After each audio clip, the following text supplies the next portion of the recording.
One of the requirements for this case type is that you and your abuser have lived together. So that's called shared residence, that you've shared a residence. And that is part of the VAWA application. That is one of the requirements for a VAWA case.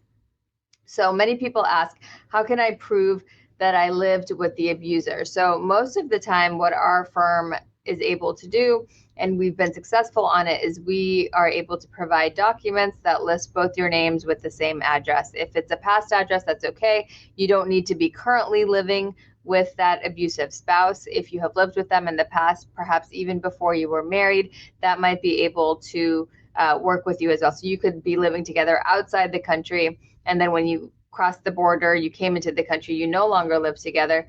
That's fine. Also, you don't currently living with your spouse is not a requirement for VAWA as we know it. Okay, so give us a call if you have questions about this. But the way we do it is usually documents listing both your names and the address where you live together.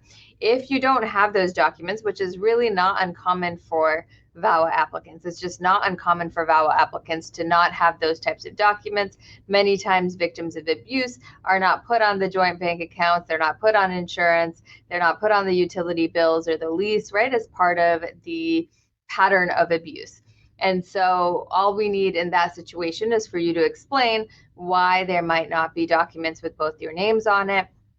We can get from you an affidavit about the residence where you live together, the dates when you live together. If you have any other corroborating evidence, like people that might have visited you, that can be helpful as well. Okay, so give us a call and we can answer some of your VAWA related questions for you. We can see if you're eligible. You can reach us at 703-348-1663. Again, 703-348-1663.